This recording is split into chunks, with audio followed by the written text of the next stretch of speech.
자, 이번 시간에는 우리 전자파의 전파 이론에 관련되는 걸 쭉 다루겠습니다. 즉 전자파가 이 자유공간이 전부 매체죠. 이 자유공간의 매체를 바로 어떤 형태로 자기 목적지까지 전파가 되는지 요거에 관련되는 것, 시험 문제는 상당히 많이 나오는 파트가 되는 겁니다. 자, 그래서 우선 첫 번째는 지상파하고 전리층파에 관련되는 우리 전파되는 형상을 먼저 쭉 공부를 해보겠습니다. 그래서 37문제가 나왔죠. 시험 문제가 상당히 많이 나오는 파트다 이렇게 보시면 돼요. 자, 우리 그 이론 시간에 뭐 다 공부를 했지만은, 그렇죠? 안테나를 이렇게 지면에 안테나를 세우죠. 안테나 세웠습니다. 그래서 전파 쏘면은 뭐 자유공간이 다 선이니까 뭐 어느 쪽이든 전부 가고 싶은 대로 갈 겁니다. 근데 아주 특이한 현상이 있었습니다. 뭐냐면 주파수가 낮은 전파는 주로 저주파에 속하는, 즉 파장이 긴 전파들은 주로 어떤 장애물에 붙어 다니려고 한다 그 말이에요. 그러니까 전파를 쏠 때 이 안테나를 중심으로 안테나 위쪽으로 가기를 좋아하는 전파들, 이런 걸 우리가 스카이웨이브라고 해요. 상공파 혹은 공간파, 그렇지? 스카이웨이브, 상공파 뭐 이렇게도 부르고 또 공간파 이렇게도 부릅니다. 근데 안테나 밑에를 왔다 갔다 하길 좋아해 주는 전파를 우리가 그라운드 웨이브, 지상파 이렇게 부르죠. 지상파. 근데 아주 특이한 현상이 우리가 전파 분류할 때 지난번에 설명드렸죠. 3000GHz까지 방대한 전파 분류할 때 이렇게 딱 세도막으로 분류하면은 좀 기억이 쉽다 그렇게 이야기했던 기억이 납니다. 그래서 가운데 있는 게 이제 페이딩이 극심한 골파다 이렇게 그냥 알기 쉽게 그렇게 제가 말씀드렸는데, 그게 단파 아니에요? 단파.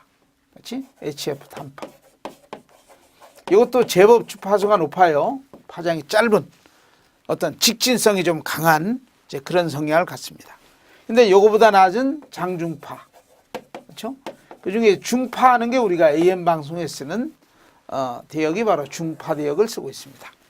그다음에 요거보다 높으면 베리 하이 프리퀀시 하는 초단파.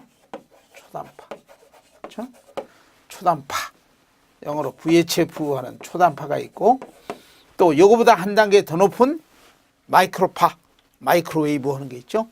마이크로웨이브, 마이크로파. 이렇게 우리가 구분한다고 했습니다. 단파를 중심으로 낮은 것은 사이좋게 장중파, 높은 것은 초단파, 마이크로파. 기억합니까? 그래서 이 초단파는 주로 우리 주변에 밀접하죠. FM 방송, TV 방송, 이런 방송 쪽에 많이 쓰고 있고, 마이크로파는 이거보다 한 단계 주파수가 높아서 직진성이 있어가지고 바닥바닥해서 뭔가 어떤 빛의 성량을 구현할 수 있다, 나타난다 그 말이죠. 그래서 위성, 뭐 레이더 통신 뭐 이런 쪽에 쓰인다고 했습니다. 그렇죠? 그래서 위성, 또 레이더, 그리고 이제 조금 낮은 쪽은 뭐 1GHz부터 한 3GHz 좀 낮은 쪽 있죠. 물론 UHF가 있었는데 기가를 이쪽으로 줘버렸고, 메가는 이쪽으로 탁 줘서 이제 분해시켰었습니다. 분해시켜버리면 두 개로 이렇게 쪼개진다 그랬죠. 그래서 이동통신 이렇게 한다고 했지. 이놈은 FM 방송, 뭐 TV 방송, 주로 방송 쪽에 많이 쓰인다 이렇게 이야기했습니다. 그래서 이 중에 이 단파가 그래도 제법 주파수가 높아요. 바닥바닥해서. 그래서 이 단파를 쏘면요, 이 지면에 붙어 다니려고 하는 성향이 거의 없다고 했어요. 근데 장중파는 파장이 길어서 완사이클이 길죠. 그러니까 지면에 붙어서 넙죽 이렇게 다니려고 합니다. 그렇지? 그리고 누가 지면을 이렇게 만들어버리면 이런 장애물 형상이 되면 그때 이렇게 담 넘어가는 회절 현상이 상당히 크게 나타난다. 이렇게 우리가 쭉 설명했었습니다. 그래서 장중파의 메인파는 지표파, 장중파의 메인파는 지표파다 이렇게 보시면 된다고 했죠. 근데 그 중에 중파는 요거보다 한 단계 높아요. 중파는 이제 위로 가는 전파도 있습니다. 그렇죠? 스카이웨이브 중에. 그래서 위로 가는 전파가 쏙 가는 도중에 이제 뭡니까? 이 전리층이 생긴다고 했지. 전리층. 우리 전리층은 보통 한 50km에서부터 한 400km가 바로 공기가 쉽게 전리가 된다 그랬습니다. 그렇지? 그래서 50에서부터 50에서 90km 여기 D층. 그 다음에 꼭 기억해야 되는 게 뭐라고 했나요? 2층은 100km다 이렇게. 2층은 100km다. 기억해요? 그 다음에 가장 섹터가 넓은 200km에서부터 400km는 F층이다. 그리고 F층도 낮에는 F1, F2 두 개로 또 분해되기도 합니다. 그렇죠? 어쨌든 섹터가 넓은 쪽이 F층이다. 이렇게 2층은 100km다. D층은 50에서 한 90km를 이야기하는 것이다. 그렇죠? 그래서 이 중에 전자밀도가 가장 강한 것은 F층이고, 그렇지? 가장 전리가 크게 나타나니까. 그 다음에 2층이고, 그 다음에 D층이다. 이렇게 설명했고, 또 밤이 되면은 태양이 뜨지 않으니까, 전리가 어려우니까, 그때는 D층은 생기지 않는다 그랬습니다. 기억합니까? 그래서 이 중에 AM 방송하는 중파는 스카이웨이브가 이제 위로 가는 전파가 있죠. 스카이웨이브. 그래서 그 스카이웨이브가 이 중파는 2층 반사파가 있어요. 2층 반사파. 그렇지? 그래서 이 지면에 도달하는 목적지 거리가 한 2,000km가 된다고 했지. 그렇죠? 그러니까 AM 방송이 제법 좀 먼 거리에서 방송이 잡히는 것은 바로 2층 반사파 영향을 받는다. 이렇게 할 수 있지? 2층 반사파. 근데 밤이 되면은 D층이 없으니까 D층을 통과하면서 받는 감쇄가 일종 감쇄 아니에요? 전리층 통과하는 감쇄가 일종 감쇄. 또 반사하면서 받는 감쇄가 이종 감쇄. 그렇죠? 그래서 밤이 되면 D층이 없으니까 일종 감쇄 받지 않으니까 결론은 밤이 되면 AM 방송이 좀 크게 잘 들린다 하는, 즉 요 2층 반사파가 강해졌다 하는 뭐 이런 이유도 있었습니다. 그리고 D층이라는 건 밤이 없으니까 장파는 낮에는 D층 반사가 될는지 모르지만은 이제 밤에는 D층이 없는 겁니다. 주로 장파는 메인파는 지표파 이렇게 정의하면 되고, 중파는 2층 반사파 하는 것도 있다. 2층 반사파 하는 것도 있다. 이렇게 이야기했지. 근데 이제 하나는 문제가 있습니다. 왜 그러냐면 지표파와 2층 반사파가 공존하는 요 영역에서는, 그렇지? 서로 다른 성향이야. 하나는 지표파의 성향이고 하나는 반사파 성향 아니에요? 그러니까 이런 서로 다른 성향의 전파들이, 동일한 주파 전파들이 이제 같이 만나가지고 들쑥날쑥 패딩을 유발하겠죠. 그래서 이런 패딩을 우리는 간섭성 패딩이다 이렇게 한다고 했습니다. 간섭성 패딩이 나타날 수 있다. 즉 중파의 지표파하고 2층 반사파가 공존하는 간섭성 패딩이 존재한다. 그래서 여러분들 패딩의 대책으로는 뭐지? 다이버시티. 그렇죠? 물론 수신기 안에 AGC하는 패딩의 대책이 되는 어떤 회로를 두는 방법도 있지만은 이제 보편적으로 다이버시티하는 합성 수신법으로 해결한다. 이런 이야기를 했습니다. 그런데 단판은 오로지 뭐예요? D층도 통과하고 2층도 통과하고 다행스럽게 F층을 통과 못해가지고 지면에 도달하는 최초의 도약거리를 우리가 4,000km라고 했습니다. 그래서 또 지면에 다시 한번 반사해버리면, 세 번만 반사하면은 전 세계를 한 바퀴 돌 정도로 중계장치 없이 원거리 통신에는 아주 단파가 적격이다. 그렇지? 그래서 단파는 오로지 F층 반사파가 바로 메인파다. 이렇게 이야기했죠. F층 반사파다. 그래서 도약거리가 4,000km다. 4,000km. 그런데 이렇게 원거리 멀리 국제방송이라든지 동포방송에는 상당히 좋은 전파 소스지만은 일종 감쇄를 두 번이나 받고 D층 통과, 2층 통과. 또 F층 반사하면서 이종 감소를 받고, 그렇지? 그리고 또 지구에 자장이 있어가지고 또 자장의 영향을 받으면은 편파면이 이제는 흔들거리는 패러데이 회전이라는 또 현상을 받게 되고, 그렇죠? 그리고 또 태양 밑에서 놀기 때문에 델린저 현상이나 자기 폭풍하는 태양의 영향을 또 심하게 받는 아주 온갖 페이딩을 갖고 있는 그런 뭐 골파다, 이렇게 쉽게 표현해서 그렇게 설명을 드렸었습니다. 그렇지만은 아주 원거리 통신에 중계장치 없이 소전력으로 원거리 통신에 적합한 전파는 단파다, 이렇게 우리가 정의할 수 있습니다. 근데 VHF나 마이크로파는 한 단계 높으니까 더 직신성이 강해서 하늘 속으로 쏙 들어가 버리는 거 아니에요? 그러니까 누가 중계소를 세워서, 안 그러면 무궁화위성을 띄운다든지 높은 지대에 중계소를 세워가지고 전파를 증폭해서 연결시켜 나가는, 즉 중계통신이라고 하는 직접파의 소스를 갖고 있다, 이렇게 이야기했습니다. 초단파는 직접파, 그리고 여기에 또 지면 반사파 하는 게 하나 있다고 했죠. 어떤 지면에 반사하는 성향이 있습니다. 대지 반사파, 지면 반사파, 마이크로파는 오로지 직접파,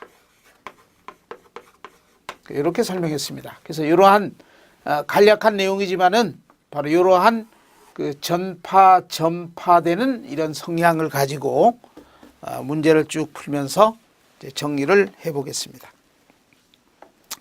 자, 1번 지상파 설명 중에 틀린 것을 고르세요. 자, 지상파 중에 이제 대표가 지표파 아니에요? 주파수가 낮은 쪽들은. 그러니까 이 지상파의 지표파를 우리가 대표로 볼 수 있는데, 이 지표파는요, 주파수가 낮은 전파일수록 감쇄가 작아요. 감쇄가 작습니다. 그러면은 감쇄라고 한번 표현해 볼게요. 감쇄는 주파수가 작을수록 작다. 즉 고주파는 감쇄가 크다, 그 말이지. 그러니까 감쇄는 주파수에 비례한다 그러면 되겠지. 주파수가 낮으면 지표파는 감쇄가 작다. 즉 지표파의 전기 강도는 크다, 그 말이에요. 감쇄가 작으니까. 그리고 절연물, 즉 절연체 정도를 유전율이라고 합니다. 유전율. 그렇지? 유전율. 그러니까 지면의 저항이 크다, 이 말은 유전율이 크다, 그 말이에요. 그렇지? 그러니까 유전율이 크면은 감쇄가 크다. 주파수가 높으면 감쇄가 크다. 유전율이 크면은 감쇄가 크다. 그 다음에 요거의 반대 성향이 시그마는 도전율 아니에요? 도전율은 저항이 작을 때 도전율이 크게 나타나니까, 그렇죠? 어떤 지표면의 저항이 작으면 전개 강도가 강하겠지. 그렇죠? 그런 감쇄가 작죠. 그러니까 도전율에는 반비례한다 그래야지. 도전율이 크면 감쇄가 작다, 반비례한다. 그 세 가지의 파라미터를 꼭 기억을 해줘야 되는 겁니다. 그렇죠? 그래서 그 지면의 그 매끄러운 정도, 그 지면의 저항 정도에 따라서 감쇄 변화를 유발하게 됩니다. 그래서 우리가 축축하면 저항이 작아요. 우리 뭐 손에, 우리 몸에 뭐 물기나 이런 게 있으면은 전류가 잘 통과합니다. 저항이 작습니다. 그러니까 해지가 가장 감쇄가 작다, 그 말이죠. 해지가 가장 감쇄가 작다, 그 말이니까 해지 여기서 쓰면 되겠지. 감쇄 정도니까 해지가 가장 작고, 그 다음에는 습지, 그 다음에 건지, 그 다음에 사막, 도심지, 이렇게. 그렇죠? 그러니까 도심지가 가장 감쇄가 크다. 사막, 건지, 습지, 해지가 가장 감쇄가 작다. 그래서 이런 내용들이 지표파의 전개 강도 혹은 감쇄의 중요한 파라미터가 되는 겁니다. 그러니까 이런 게 시험 문제 나오니까 헷갈리지 말고, 뭐 잘못하면 뭐 비례한다, 반비례한다 헷갈릴 수 있죠. 요것만 혼동이 안 되게 잘 정리해 주면 좋겠습니다. 자, 1번 지상파 설명 중에 틀린 것. 지상파 설명 중에 틀린 것은 4번이 일단 틀렸습니다. 지표파는 대지의 지면의 도전율이 작을수록, 도전율이 작다는 게 저항이 크다는 말 아니에요?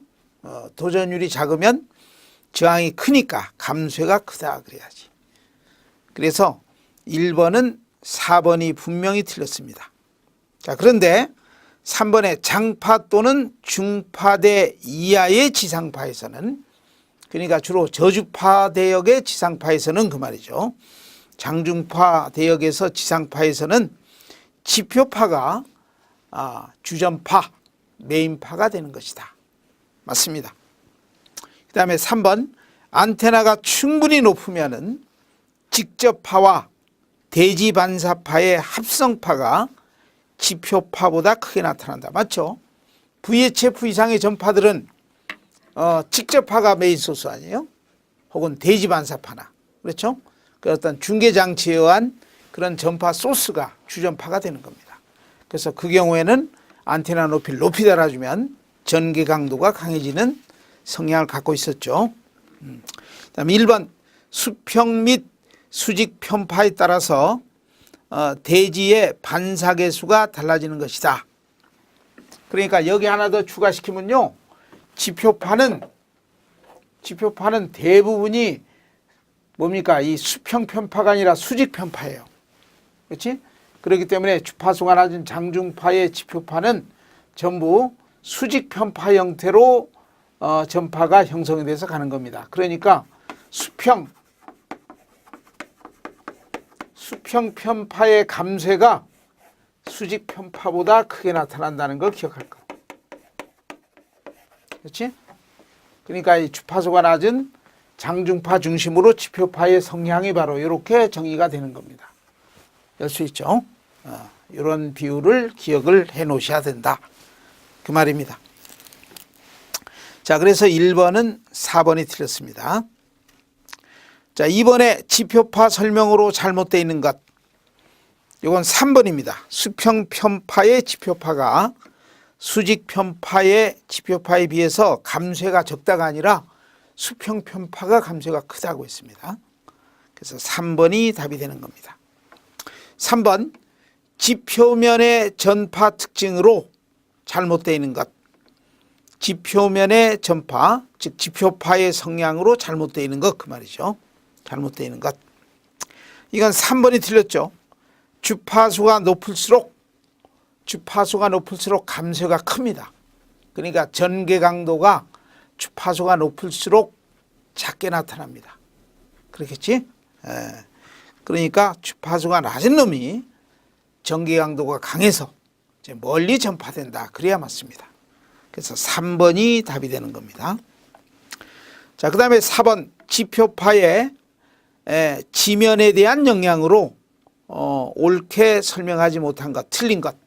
그러니까 지면의 어떤 그 저항에 따라서 저항이 크면은 지표파의 전개 강도가 강할 테고, 또 저항이 크면은 감쇄가 강할 테고, 또 지면의 저항이 작을수록 또 감쇄가 작아서 강전개 특성이 나타날 것이다. 그런 이야기입니다. 그렇죠? 자, 그래서 이건 3번입니다. 유전율이 클수록, 유전율 그러면 절연율 그렇게 생각하세요. 지면의 유전율이 크다. 즉 절연율이 클수록 감쇄가 크니까 멀리 전파한다가 틀렸죠. 감쇄가 크니까 멀리 전파하는 데는 어려움이 크게 나타납니다. 그러니까 4번은 3번이 되겠지. 5번은 1번이죠. 해지, 습지, 건지, 사막, 도심지 하는 그 지면의 저항에 따른 전개 강도를 이렇게 비교할 수 있습니다. 그러니까 5번은 1번입니다. 자, 6번은 똑같은 문제예요. 3번 똑같은 문제입니다. 근데 대지의 비유전율이 근데 4번에는 그냥 대지의 유전율이 그랬죠. 여기는 대지의 비유전율이 뭐 B자 붙은 것이나 안 붙은 것이나 전부 유전율 안에 들어가기 때문에 동일한 문제로 볼 수 있습니다. 그래서 대지의 비유전율이 클수록, 즉 절연 상태가 커졌다 그 말이죠. 그렇게 될수록 감쇄가 크니까 멀리 전파한다는 건 틀린 겁니다. 자, 그 다음에 7번, 전리층의 종류에 대한 설명으로 잘못되어 있는 것을 고르세요. 자, 이것이 좀 헷갈릴 수 있어요. 잘못하면. 자, 전리층의 종류가 D층, E층, F층이 있죠. 그런데 기억하나요? 스포레틱 이층이라는 거 기억해요? 여름철 직사광선이 아주 강할 때. 그렇지? 2층이 한 100km 되는 영역인데 거기에 아주 강한 전자밀도가 형성이 돼가지고 VHF라는 초단파의 전파를 반사시키는 아주 특이한 예외상이 존재합니다. 그렇지? 그래서 여름철에 직사광선이 아주 강할 때 그래서 약 80MHz 정도까지의 그 VHF 전파를 반사시켜 가지고 이제 중계장치 없이도 그렇죠? 중계장치 없이도 스포레틱 2층 반사파에 의해서 이제 가시거리 이외 통신의 소스가 될 수 있다는 예외가 있었습니다. 근데 이것은 항상 그런 날짜 만나기가 힘들지. 그렇죠? 6월에서 8월 달인데 그 날짜 만나기도 힘들고 또 설령 또 그런 특이한 현상이 또 나타난다고 또 단정할 수도 없죠. 그래서 어떤 고정적인 전파 소스는 아니지만은 하나 특이한 예외가 있었다는 스포레틱 2층 하는 게 있었습니다. 자, 보겠습니다. 자, 7번은 4번이 틀렸습니다. 스포레틱 2층은 2층보다 전자밀도가 낮다. 틀렸죠. 스포레틱 2층이 생겼다는 이야기는 전자밀도가 아주 강해진 겁니다. 그러니까 VHF 80MHz 정도의 초단파도 이전엔 뚫고 지나갔었는데 반사를 시켜주는 아주 특이한 현상이 나타났다. 그런 이야기입니다. 그러니까 7번은 4번이 답이 되겠죠. 4번. 자, 1번 D층의 전자밀도는 가장 낮다. 맞고 2층은 야간에 장파를 반사시킨다. 그렇죠. 야간엔 D층이 없지. D층이 없으니까 장파도 공간파가 만약에 형성이 됐다 그러면 당연히 2층에선 반사가 되겠죠. 그 다음에 답은 F층은 다른 전리층보다 가장 높은 곳에 위치한다. 당연한 이야기죠. 그래서 7번은 4번입니다. 자, 8번에 전리층의 설명으로 잘못되어 있는 것을 고르세요. 1번 임계 주파수보다 낮은 주파수는 단파의 근거리 통신에 사용할 수 있다. 여러분들 임계 주파수라는 게 크리티컬한 주파수라는 것은 수직입사에서 측정하는 겁니다. 그렇지? 그래서 그 임계 주파수가 만약에 30메가라고 하면 30메가 대역은 투과와하고 반사의 그 경계 지점이에요. 그렇죠?